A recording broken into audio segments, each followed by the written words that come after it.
Hi, quick hello. This is an original story from Tales Fair, and I have to say the audacity in this one is unreal. Alright, let's get into it.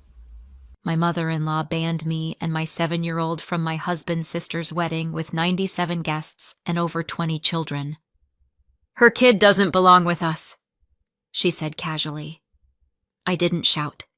I made one quiet move. When the wedding payment was due, they checked the account and started screaming. By the time I heard Linda say it, I was standing in my kitchen with pancake batter on my wrist and a glittery barrette in my palm. Lily had picked it out the night before, purple, sparkly, because Aunt Brittany likes purple. She'd laid it on the table like a crown, like a promise. She was 7, old enough to care, young enough to still believe adults mean well. I clipped it onto her hair and told myself we were fine. That's the thing about being fine. It's usually a costume. You wear it until someone rips it off in public. Jason came downstairs dressed like a man headed to tragedy, carrying a garment bag. A garment bag. For tragedy. Sure. We'd been married 7 years. 7 years of school drop-offs, dentist reminders, PTA emails, and me translating Jason's family's jokes into what they actually were. Little tests, little pokes, tiny calculated cuts. Linda never screamed. She never had to. Linda was the kind of woman who could ruin your day with a compliment. "Oh, Sarah," she'd say, smiling like she'd just discovered a new species. "I love how you try." We lived in a quiet suburb outside Chicago, the kind with Target 5 minutes away and an HOA that believed grass length was a moral issue. From the street, our life looked normal. A husband, a kid, a house with seasonal wreaths and Amazon packages on the porch. But inside the house, Jason's family still acted like I was a temporary employee. Useful, replaceable. Not quite one of them. Jason poured coffee into his travel mug and didn't meet my eyes. "I have to go," he said. "My mom's in the hospital." I blinked. "What? Linda? What happened?" He shifted his weight like the floor was unstable. "I don't know. Brittany called. It's bad." My hands went automatically to my phone. "Okay, then we'll go. I'll call the school, grab Lily." "No!" Too fast. Too sharp. "No, Sarah. Lily has school, and hospitals are germs, and you'll just in the way," I finished quietly. Jason finally looked at me, irritation already loaded like he'd been waiting all morning for me to ask the wrong question. "Sarah, please, let me handle it." Handle it. Like he handled everything, by keeping me out of the room until it was too late to object. Lily padded into the kitchen in unicorn pajamas, hair sticking up, eyes half open. "Dad?" she asked, sleepy. "Is Grandma Linda okay?" Jason's face rearranged itself in half a second. Dad mode. Warm smile. Soft voice. "She's sick, Bug, but she'll be fine." He kissed Lily's forehead, grabbed his keys, and walked out. Garment bag swinging.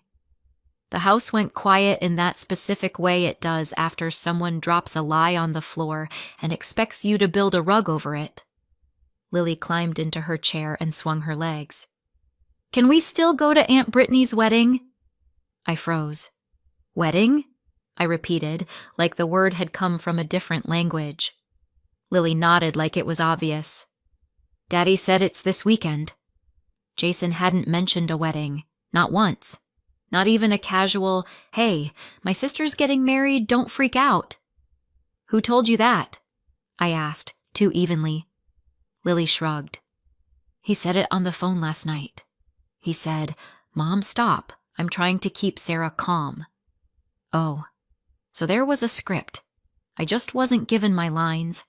I forced my face into something gentle because Lily's eyes were on me, wide and trusting. Go get dressed, I said, and don't forget your backpack. She hopped off, humming, and I stood there with pancake batter drying on my skin and a feeling settling in my chest like wet cement. Because when you've been married long enough, you learn the difference between forgot and hid. Jason didn't forget his sister's wedding. He hid it, which meant someone told him to. And Jason, loyal to his mother like it was a religion, obeyed. I drove Lily to school like it was normal, smiled at her teacher, kissed her cheek, watched her run inside with purple sparkle in her hair.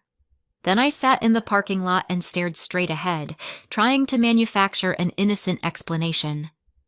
Maybe Brittany's wedding was small. Maybe Linda really was sick and they'd postponed it. Maybe I was overreacting. That's the other thing toxic families do. They don't just exclude you. They train you to doubt your own senses. My phone buzzed. Jason. At hospital, it's a mess. Don't worry, Lily. I'll update you later. Hospital. Sure. I drove home and did what I always did when Jason's family made me feel crazy. I looked for receipts. They were in a folder in the pantry, tucked behind Costco paper towels, because apparently our marriage ran on bulk supplies and hidden documents. Inside were spreadsheets. Jason loved a spreadsheet when it didn't involve accountability, and printed emails, and on top, a glossy contract with gold lettering. Oak and Iron Catering. Fairview Country Club. Event date, Saturday. Guest count, 97. Children, 24. 97 guests. 24 children, and somehow my 7-year-old didn't belong. I flipped to the payment schedule. Deposit paid. Second installment paid. Final payment due. Friday, 10 a.m. Tomorrow. Then I saw it. Billing contact. Sarah. Email. Mine. Linked account. Our joint checking. My name. Not Jason's. Not Brittany's. Mine. Because 2 years ago, Linda had smiled across my dining table, right after telling me I did such a nice job folding napkins for Thanksgiving, and said, "You're so organized, Sarah. It's easier if the family stuff goes through you." And I, because I wanted peace, because I wanted belonging, because I still believed effort gets rewarded, had said, "Sure." I'd heard trust. It had actually been convenience. I stood there in my pantry, holding a catering contract like it was a legal notice, and suddenly a bunch of old memories slid into place like a cruel little puzzle. Linda forgetting to add my name to family group texts. Linda insisting Lily wear a cardigan for photos because bright colors draw attention. Linda calling Lily sweetie, but never using her name, like names meant attachment. Linda's favorite phrase, spoken softly over dessert, "We're just different kinds of people." And Jason, every time, pretending not to notice. "We don't have to make everything a thing," he'd say. Funny how everything was always me. I called Jason. Voicemail. I called Linda. Voicemail. I called Brittany. It rang once, then stopped. Rejected. Not ignored. Rejected. Like a door slam with intent. So I opened social media. Brittany's profile was public because Brittany believed in privacy the way she believed in consequences. Vaguely, and mostly for other people. Her stories were a highlight reel. Bridesmaids in matching robes, champagne flutes lined up on a hotel counter, a flat lay of invitations I had never seen. Hashtags. Filters. The world's most expensive happiness. And then I found a video from the rehearsal dinner. I tapped. String lights, white linens, laughter that sounded expensive. And there, in the center of the frame, was Linda, my critically ill mother-in-law, standing, smiling, holding a wine glass, very much not dying. The camera zoomed in on her like she was the main character, And Linda leaned towards someone off screen and said, perfectly clear, "Of course Sarah isn't coming." Someone laughed. "Why not?" Linda waved her hand like she was brushing lint off her sleeve. "She just doesn't fit," she said. "And her kid, please, her kid doesn't belong with us." I told Jason Sarah and Lily are not to show up, period. Casually, like she was commenting on the weather, like my daughter was a stain. The camera kept rolling. Linda kept talking about keeping it tasteful, about not letting certain energy in, about how Brittany deserves better than awkwardness. And in the background, I heard Jason laugh. Not loud, not proud, just present, complicit. I watched it twice, because denial is a stubborn animal.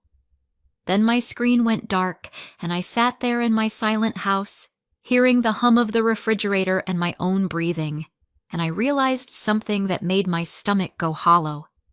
This wasn't about a wedding. This was about Lily, because if Linda had only hated me, she would have tolerated my presence. Linda loved having someone to look down on. It gave her something to do between brunch and judging people's landscaping. But Lily? Lily was proof. Proof that I wasn't temporary. Proof that I had roots. Proof that I was, technically, family. And Linda couldn't stand that. I could have screamed. I could have called Jason and unloaded 7 years of swallowed hurt into his voicemail like a manifesto. I could have driven to Fairview Country Club and walked into the rehearsal dinner like a hurricane. And they would have loved that, because then the story becomes, Sarah is unstable, not, Linda is cruel. So I didn't shout. I made one quiet move. I opened my laptop and logged into our bank. The joint account was where everything lived. Mortgage autopay, utilities, groceries, Jason's truck payment, Lily's after-school program, and apparently Linda's fantasy wedding. I stared at the balance. It wasn't just money. It was proof. Proof that I'd been carrying more than my share while being treated like I should be grateful for the privilege. Jason's paycheck paid the basics. My freelance work, little contracts I did after Lily fell asleep, built the cushion. I was the one who remembered due dates. I was the one who called the insurance company when something didn't process. I was the one who made the spreadsheet Jason loved so much. And my name was on that account, which meant legally, I wasn't stealing. I was securing. If you've never been pushed far enough, you might think the moment you snap is loud. Sometimes it's quiet. Sometimes it's clicking transfer. I opened the separate account I'd kept from before we got married, the one my mom insisted I keep just in case. Back when I thought just in case meant car repairs. I initiated the transfer, clean, simple, and I left behind exactly $127.43, because I wanted the balance to say something, not oops, not error, a message, a receipt. I confirmed the transfer. The loading circle spun, and then it was done. No fireworks, just reality shifting. I closed the laptop. Then I packed. Not dramatically, not for revenge, for oxygen, for Lily. Because if Linda wanted to talk about belonging, I was going to show my daughter exactly where she belonged. With me. I didn't have a perfect plan. I had a deadline, school pickup, and a nervous system that had just been hit by a truck. So I did what every stressed-out American mom does when life breaks. I opened my phone and booked a trip. Florida popped up first because the algorithm knows when you're unstable. There was a flight that evening, 2 seats left, a hotel with a pool, a refundable rate. I clicked. I paid. I put the flight and hotel on my credit card, the one in my name. I didn't tell anyone, because I already knew how that would go. Jason would say I was overreacting. Linda would say I was selfish. Brittany would cry. And Lily would watch adults punish her for existing. No. I picked Lily up from school like it was any normal weekday afternoon. She ran to the car, backpack bouncing, barrette still shining. "Mom, guess what?" "Hey, baby," I said, voice too bright. "How would you feel about an adventure?" Her eyes widened.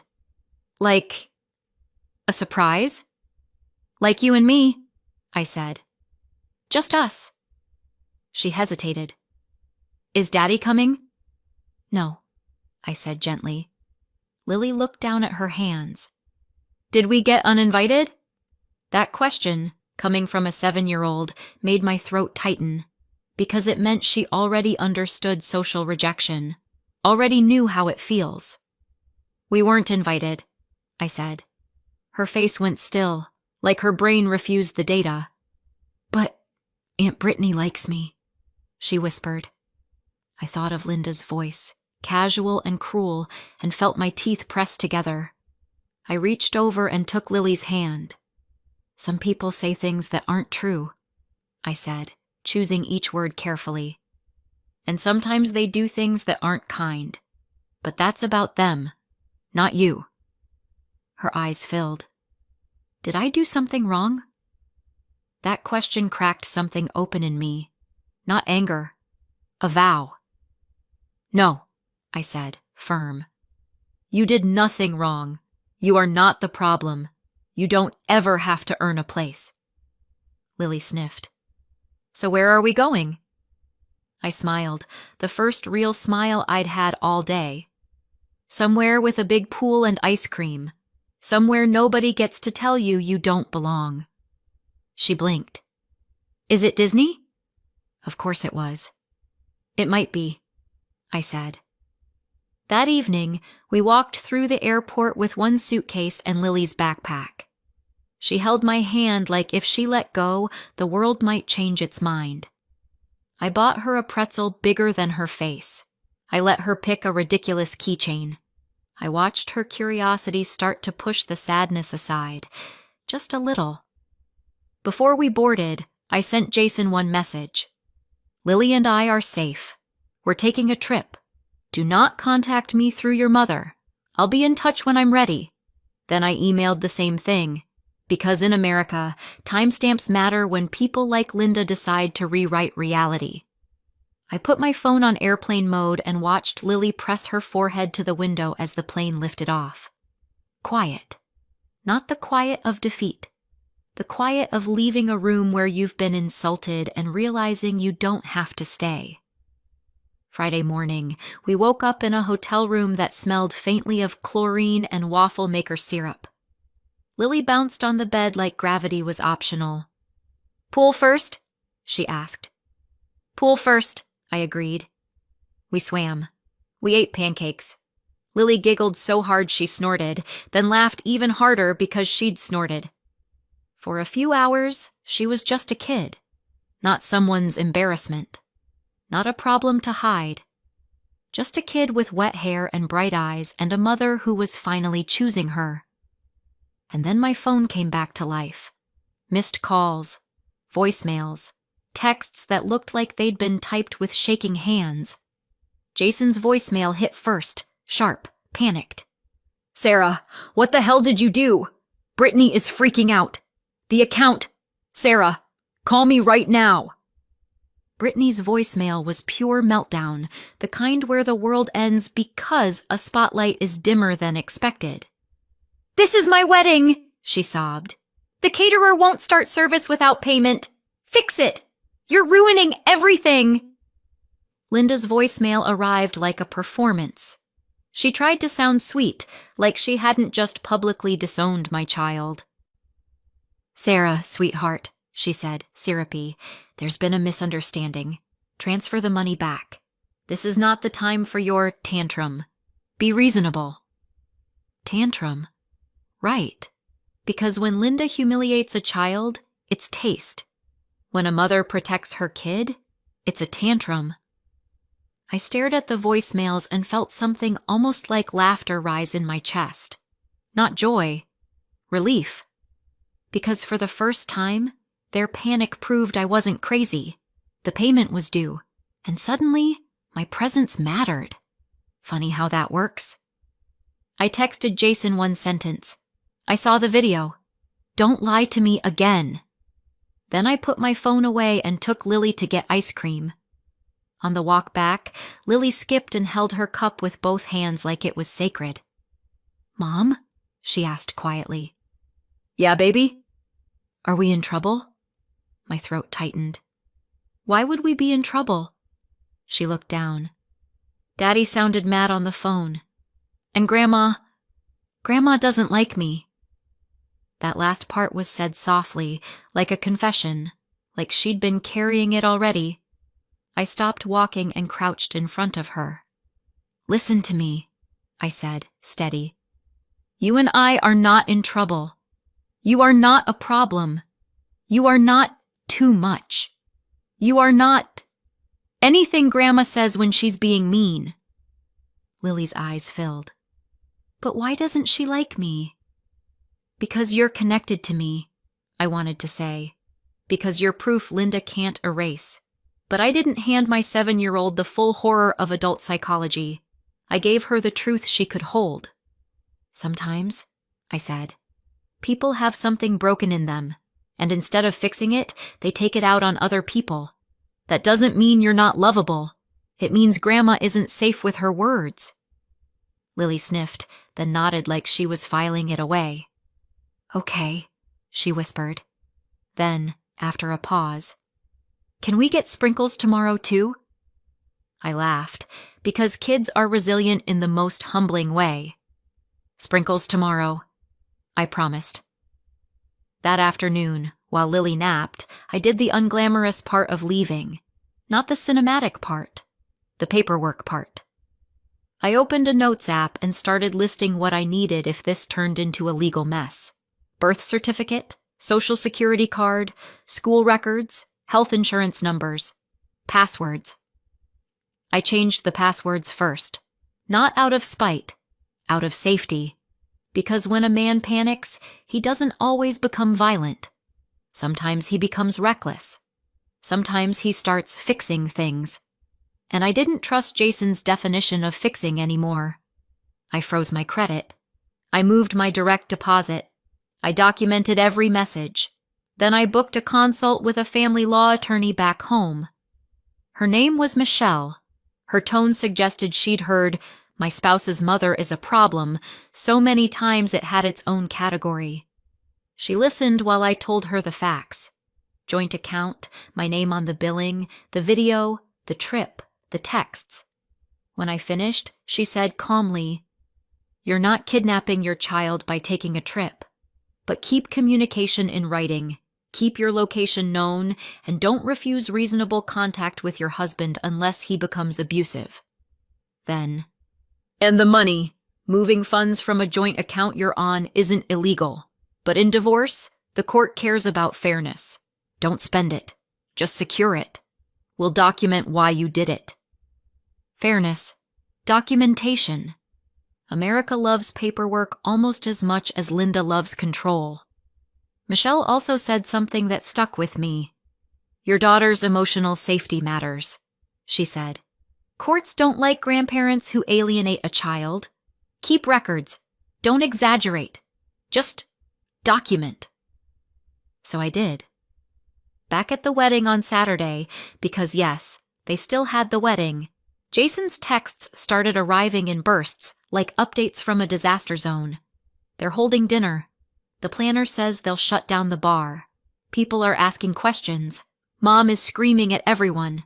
"Please, transfer it back. We'll talk after." After. After Brittany got her photos. After Linda got her perfect day. After the guests ate and stopped whispering. Then we could talk. I looked over at Lily, curled on the couch with a towel around her shoulders, watching cartoons with damp hair and a pool bracelet on her wrist. And something settled in me like a final decision. I wasn't negotiating my child's dignity. I didn't answer. Saturday afternoon, I got one more message from Jason. Shorter. Different. The venue told Brittany they can't serve until the balance clears. They're literally standing there. Everyone's watching. I pictured it with vivid clarity. The Fairview Country Club, all polished floors and soft lighting and staff trained to smile through chaos. Brittany in her dress, hair perfect, mascara running anyway. Linda in pearls, hissing at the coordinator like the coordinator personally stole her youth. 97 guests shifting in their seats, 24 kids asking for chicken tenders, and a wedding planner whispering, "We need the payment before service." Because in America, you can't family your way out of a contract. A contract is a contract. And my name was on it, which meant Linda had been happy to use my name when it made her life easier. Just not happy to let my child sit at a table. My phone rang. Jason. I let it go to voicemail. Then I listened. His voice was ragged now. "Sarah," he said, quieter than before. "Please. Just, please. We'll figure everything out later. My mom is... Brittany is... This is humiliating." Humiliating. That word. Not wrong. Not cruel. Humiliating. Like the real tragedy was that people were watching. I deleted the voicemail, not because I didn't need it, because I didn't want Lily hearing his voice like that if my phone accidentally played it. Some things don't get to enter her world. That night, Lily and I sat on the balcony eating fries out of a paper basket. Palm trees swayed. Warm air wrapped around us like a blanket. Lily dipped a fry in ketchup and asked casually, "Are we going home to Daddy?" I took a breath. "I don't know yet," I said honestly. She nodded like she accepted that. Then her face tightened and she asked the question that made my heart ache. "Did Daddy not want me there?" I could have lied. I could have said, "Daddy loves you, honey, it's complicated." But kids can smell lies like smoke. So I told her the truth she deserved. "Daddy made a bad choice," I said. "And I'm going to make sure you're safe while he figures out how to make better ones." Lily leaned against me and whispered, "I like you better." I laughed, watery and real. "Same," I said. On Monday, Jason finally called in a different tone. Smaller, exhausted, like someone who'd spent a weekend cleaning up a mess he helped make. I answered because I was ready, not because he deserved it. "Where are you?" he asked. "On a trip," I said. "With Lily. You can't just take her." "I can," I replied calmly. "She's my child too, and I told you she's safe. I put it in writing." Silence. Then, carefully, "Brittany's wedding was a disaster." I made a soft sound. "Oh?" "They had to borrow money," he admitted. "My dad did a cash advance. Mom called everyone. The caterer delayed dinner. The bar shut down for an hour. People were talking. It was bad." "And?" I asked. Jason's voice cracked. "Why did you do it? Why would you do this to us?" "To us. Not to Lily. Not to me. To the wedding." I felt my jaw tighten. "Jason," I said quietly, "your mother said her kid doesn't belong with us on video. You lied to me about a hospital, and I heard you laughing in the background." Silence. "On the internet. You lied to me about a hospital." "She didn't mean it about Lily," he tried, weak. I let out a short, humorless laugh. "She said it like she was choosing napkins." "I didn't know what to do," he whispered. "You did," I said. "You just didn't want to do it. Standing up to your mother was harder than lying to your wife." His breath shook. "I'm sorry." The apology didn't warm me. It wasn't for Lily. It wasn't even really for me. It was for the consequences he didn't like. "What happens now?" he asked. I watched Lily in the shallow end of the pool, laughing with another kid, her shoulders relaxed in a way I hadn't seen in months. "What happens now," I said, "is we talk to a lawyer. We make a custody plan. We set boundaries. Because I'm done living around your mother. You're divorcing me, he whispered. I don't know yet, I said honestly. But you don't get to keep us and also treat us like we're optional. He made a sound like he wanted to argue. Then he didn't. Because somewhere deep down, he knew I was right. When Lily and I came home a week later, the house felt the same. Same walls, same couch. But the air felt exposed, like something had been opened and couldn't be closed again. Jason was waiting. Flowers sat on the table like an apology you can buy at a grocery store. I didn't touch them. Flowers don't fix betrayal. Lily walked in, stared at Jason for a moment, and asked the question adults avoid. Why didn't I get to go to the wedding? Jason flinched and glanced at me like he wanted rescue. I didn't move.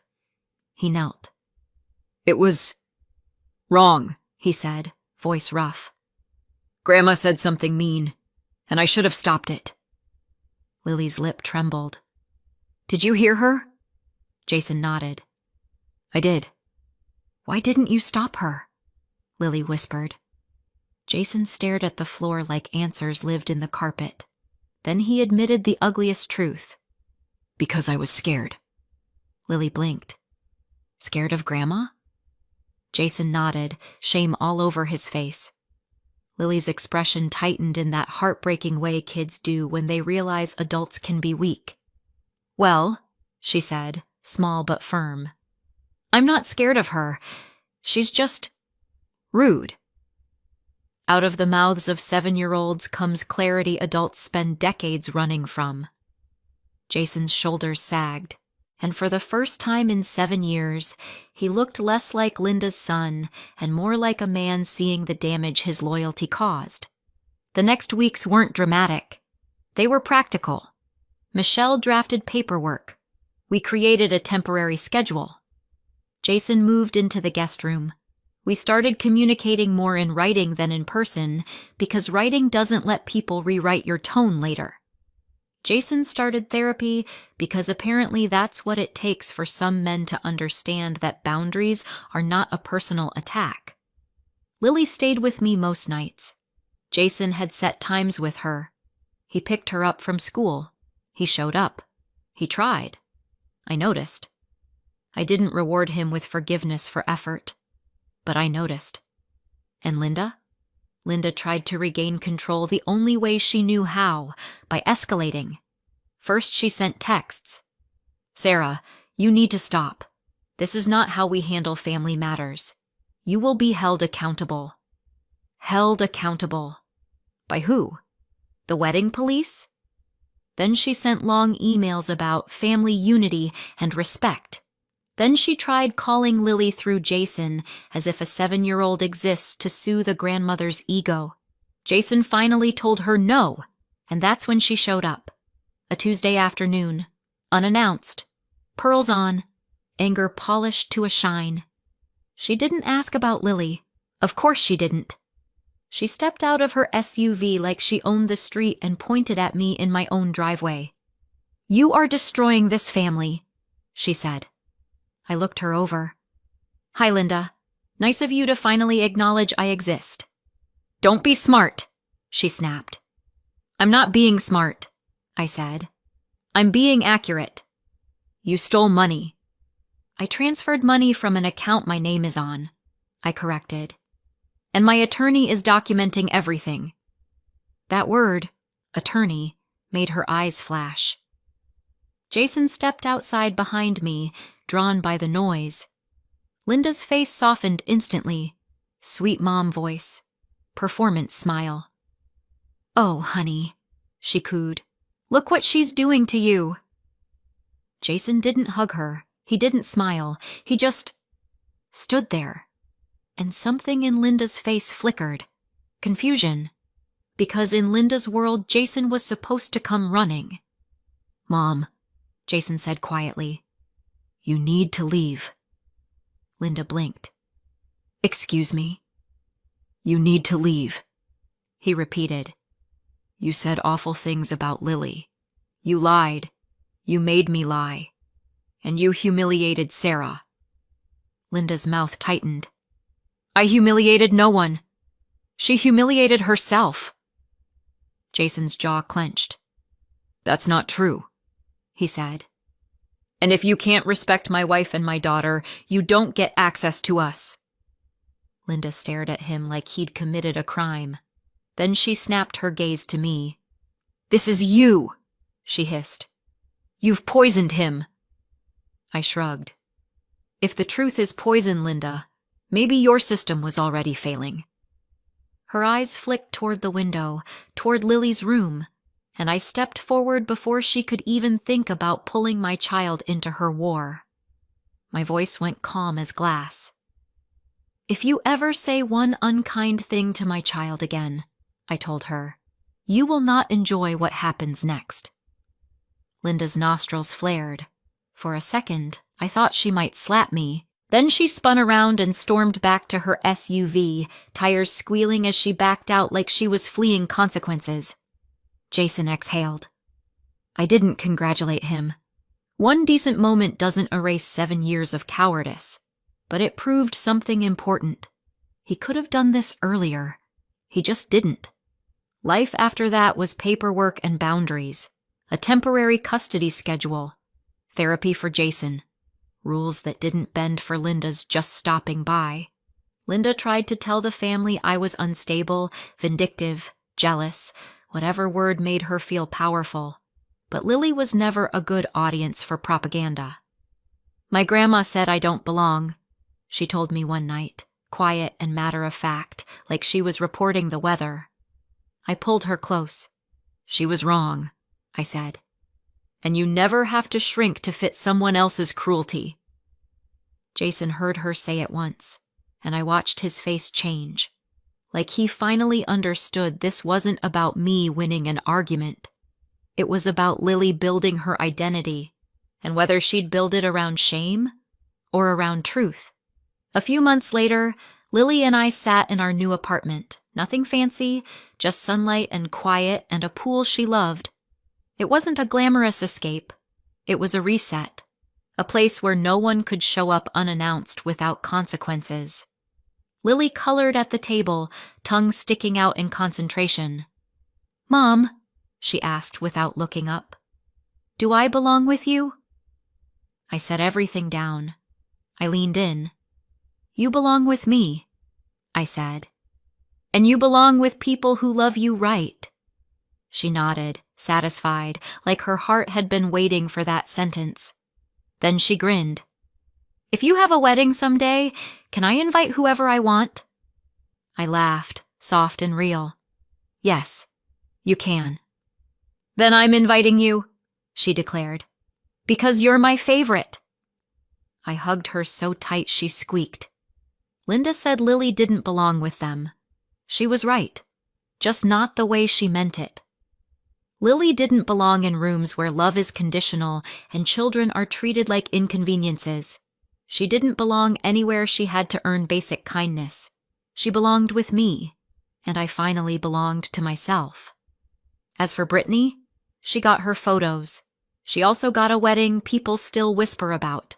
The one where payments didn't clear, dinner stalled, the bar shut down, and the screaming started. And Jason learned the hard way what happens when you choose your mother over your family. I didn't ruin a wedding. I ruined an illusion, and illusions were always going to break. I just happened to be holding the bank app when it did. Thanks for watching till the end. If this story hit close to home, give it a like and subscribe for more. And I'm curious, who do you think was really wrong here? Tell me in the comments. See you next time.